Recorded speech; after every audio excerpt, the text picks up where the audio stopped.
сар додем ба кадом мақсад мехоҳем ки бо ҳамроҳии хонандагони худамо бо ҳамроҳии шунавандагони худамо дар наздик дар суҳбат бошем. мақсади асосии ман ин аст ки дар ҳамин як вақти мушкил, дар ҳамин як вақте ки ҳозир тамоми дунёя карантин гирифта истодасу халқи бисёр тоҷике ки мо дар муҳоҷиратҳо ҳастану баъд мана халқе ки дар худи тоҷикистон ҳам ҳаст, як қисми мардуми мо беҳад мушкилиҳо ба гирифтор шуда истодааст. ман ҳазорон бор шукри худованд мекунем ки парвардигор бо ёрдами худованд ҳозир дар давлати мо ҳамин коронавирус ҳозир омадагиш не ё ки мумкин ки ҳозир регистратсия шудагиш не. чизе ки набоша ҳазорон бор шукр ки ҳозир номи ҳавай нашунидем.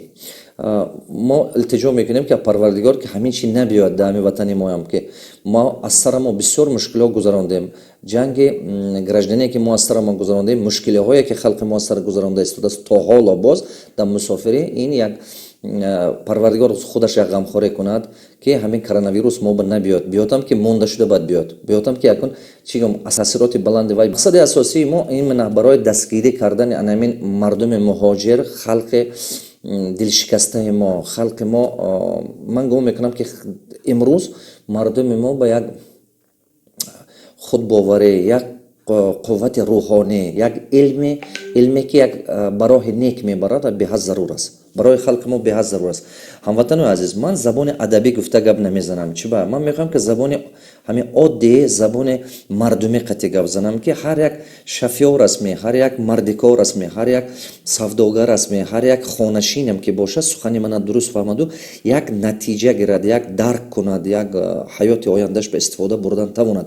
мақсади ман он нест ки ман инҷа суҳбат кунам ки шумо гӯед ки муаллим хеле одами хуб будай, муаллим хеле одами нағз будай. не, ин чиз ман барои ман ягон вай надорад, чӣ гум шаъну шараф надорад. барои ман натиҷае ки халқи мо мебинад ин беҳад зарур аст. ба ҳамин мақсад ман ин баромада карда истодаам.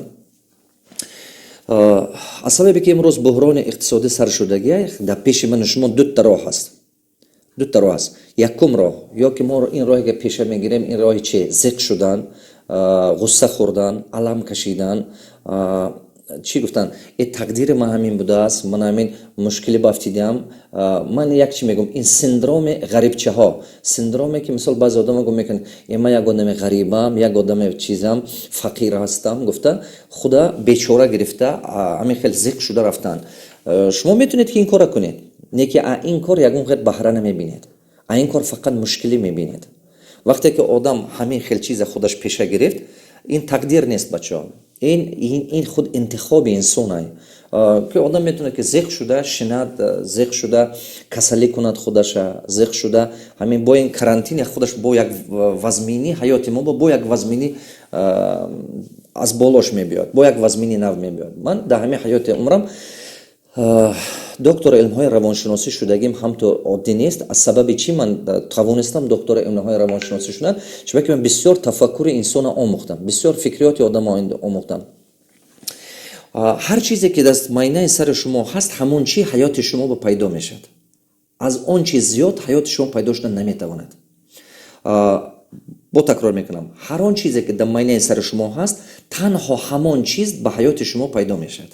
дигар ягон чиз дигар пайдо намешавад.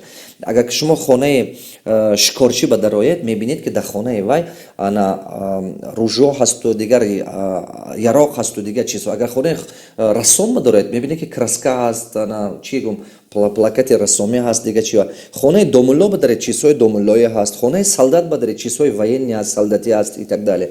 ин чӣ гуфтаги гапи ман? ҳар як инсон ҳаёти худаш ба ҳамон чизе ҷо метиҳад ки ҳамон чизе ки ҳамон ба фаҳмишаш мерасад. а фаҳмиши худ зиёд кардан наметавонед ягон вақт. барои ҳамон, барое ки ҳаёти шумо ба чизҳои нав пайдо шавад, аввал фаҳмиш ба кор кардан дар кор. ман бисёр дида истодам ки халқи мо гумон мекунад ки агар ки телефони қиматтар дошта бошад, яке ба вай одами чӣ гум ба маърифат метобад, ё ки либоси ба хушрӯтар дошта бод, ё тӯи ба дабдаба кунад, ё мошини ба дабдаба гирад. то аз мардуми мо гумон мекунад ки агар ки ман ягон чизҳои аҷоиб ҳаётам ба гирам, худе ки ман дигар мешавам. ин ба монанди медонед чи аст? ба монанди конфет аст ку конфета гиред, аммо худ шириния гиред, коғазаш чӣ қадр хушрӯ кунед ки агар дар даруни вай бемаза хӯрока бошад, бемаза ҳамон ширинӣ бошад, вай як бор одамо мегирад, дуюм бор ба намегирад. инсоне ки ҳамин гумон мекунад ки мазмуни ҳаёташа месозад ба сабаби чизҳои беруна, не ки дарунаша тайёр накарда, вай ранги себе ки ҳастку, себ баъзе вақт себа мехарид, берунаш хеле хушрӯй, не ки дарунаш вақте ки мехоҳед ки вай хӯред, дарунаш пури чия, ё кремзадагия, ё тосидагия, ё вайро шудагия. Вот, анамин чи беҳад мушкилӣ мебиёрад. Ҳамватанои азиз, ман шумо ба диққат, ман шумо ба вақт метиҳам барои савол додан. Вақт метиҳам барои савол додан. Майлаш, ҳозир савол натиҳед. Ягон савол натиҳед. Чат ба ягон чӣ нанависед. Ана чӣ хел қонун ба ману шумо бояд риоя кунем? Қонуни суҳбат кардану ману шумо бояд риоя кунем. Чӣ хел қонуне ки ману шумо риоя мекунем чӣ хел ҳаст? Якум дар бораи политика ман ба гап назанед, саволам натиҳед, чунки ман политика ба профессионал нестам, ман суҳбат кардам наметавонам, намегумам. Дуюм, дар бораи дин ман ба гап назанед. Ман беҳад худотарс одамам, аз намозхон одамам, не ки ман дар бораи дин суҳбат намекунам. Ман дар бораи инсоният суҳбат мекунам, дар бораи шахсият, дар бораи худотарсӣ мегум, не ки дар бораи ман дину дигар чизҳо гап намезанам. Сеюмин чизе ки ман ба савол натиҳед, дар бораи миллату дар бораи чизҳо ман ба савол натиҳед. Чорум ки ягон хел инҷи ба вай накунедон. Ана чӣ мегӯн? Реклама ин чизҳо накунедон. Реклама ин чизҳо дар кор нест. Майлаш, якдигар ба ёки бор ба ёки фалон кора кунед, ин хел гапо назанед. Анакун вақте ки ман савол додам, саволи ман ба ҷавоб диҳед, барое ки ман бинам ки связ шумо ба нағз ҳаст. Дига ҳамин кор ман ҳаракат мекунам ки ҳамин 1 соати қати шумо суҳбат мекунам, ин 1 соат дар ҳақиқат як натиҷаи хуб диҳад, илми хуб диҳад. Ман ба ҳамин мақсад дар ин прямой эфир буромадаги. Майлаш, анакун гашта мебиём мавзӯамо ба чӣ хел паси сар карданамо дар кор ин карантине ки имрӯз ба мардуми мо омадагӣ ҳаст. Диққат кунед. Бисёртар ҳаме чи фаҳмиши шумо вобаста ки дорад, аз фикронаи шумо ки вобастагӣ дорад, шумо ҳама вақт ҳамон роҳе ки пеш мегиред, шумо аввал фикр карда баъд ҳамон роҳа пеш мегиред. Мана мисол гӯем, вақте ки шумо мехоҳед хона созед, барои вай пул дар кор, шумо фикр мекунед чӣ хел ин пула кор карданама.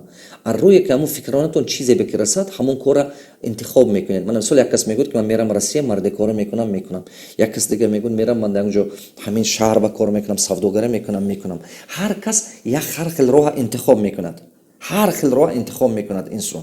Барои ана ҳамон роҳе ки шумо интихоб мекунед, ин ҳаёти шумо месозад. Ман мехоҳам ки шумо фаҳмед ки як чи сахт қолаб шуда мондагӣ майнаи сари мардуми мо ба як чизе беҳад мушкил қолаб шуда мондагӣ. Чӣ қолаб шуда мондагӣ дар сари мардуми мо? Мардуми мо чизе қолаб карда мондагӣ. Тақдирам ба ҳамин хел будааст, насибам ба ҳамин хел будааст. Вай дуруст. Тақдири шумо ки шумо тоҷик таваллуд шудагӣ ҳастед. Тақдири шумо ки шумо писар таваллуд шудагӣ ёки заиф таваллуд шудагӣ ҳастед, хонума таваллуд шудагӣ ҳастед. Ин тақдирай. Тақдири шумо ки дар ҳамин хонавода таваллуд шудагӣ ҳастед, дар ҳамин давру замон таваллуд шудагӣ ҳастед. Не ки вақте ки шумо пагои рӯзӣ мехезед, кадом кора интихоб мекунед, вай тақдир нест. Вай интихоби худи шумо ҳаст. Ин ранге ки деҳқон ҳар баҳор худаш интихоб мекунад, ҷав мекорад ё гандум мекорад ё ки пиёз мекорад ё сабзӣ мекорад, баъд меҳнат мекунад. Меҳнати вай ба баракаша фақат худованд метиҳад. Интихоба худованд инсон ба додагӣ, баракат, то есть ба ҳаракат кардан дар кор, ҳараката шумо мекунед, ба вай баракаташа додагӣ. Ман мехоҳам ки шумо ҳамон қолаби фикронае ки аз мардуми кӯҳан мо ба омадаё ҳамин анъана шуда мондагӣ ҳавая дигар кунед. Аввал нуқтаи назари шумо ки дигар шуд, рафторатон дигар мешавад. Агар ки шумо хоҳед ки сифати ҳаётатон дигар шуд, шумо бояд нуқтаи назариёти худатонро дигар кунед. Вақте ки нуқтаи назариётон дигар шуд, ба ҳаёт дигар мешавад. Ман нақл мекунам 5 минут ё 7 минут тақдири худам аз сари ман гузарондагӣ, чизе ки ман аз сари худам гузарондам. Чунки ман китоб хонда гуфтаистодагим ни шумо ба тақдире ки аз сари ман гузашт. Соли 95 вақте ки ман мактаби меёнат тамом кардам, ман даҳуми фарзанд будам дар хона. Дута фарзанду ман калони гузаштан аз ҳаёт 8 фарзанд мондагӣ. Ман даҳум фарзанд. Ман 1 сола сағира калон шудагӣ, манам модарам калон кардагӣ. Ана вақте ки соли 90 СССР барҳам хӯрд, ана пул алиш шуд, солои 91 ман кӯдаким дар аҳолии беҳад чӣ гум аҳолии мо тавоно буданд. Ман падарам доранда буданд. Не ки вақте ки пул алиш шуд, бисёр пулои мо нест шуданд. Ҳамин чиз қатори мардум мо ҳамин чиз мо нест шуд.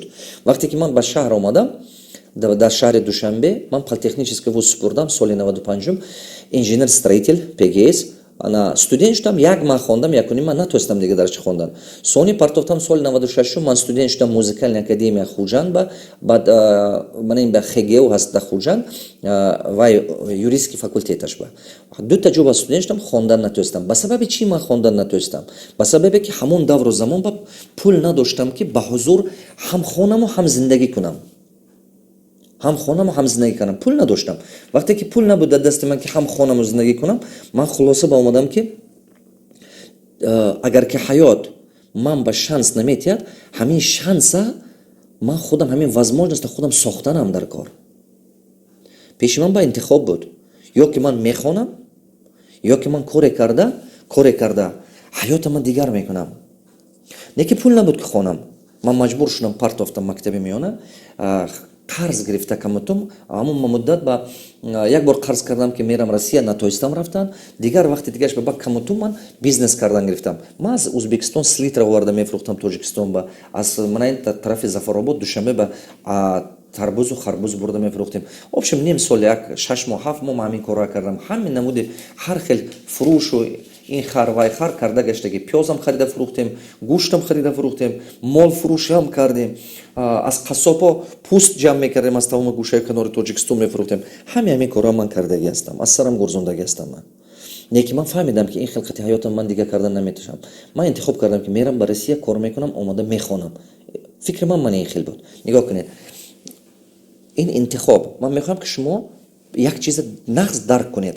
ҳаёт ин интихоб аст.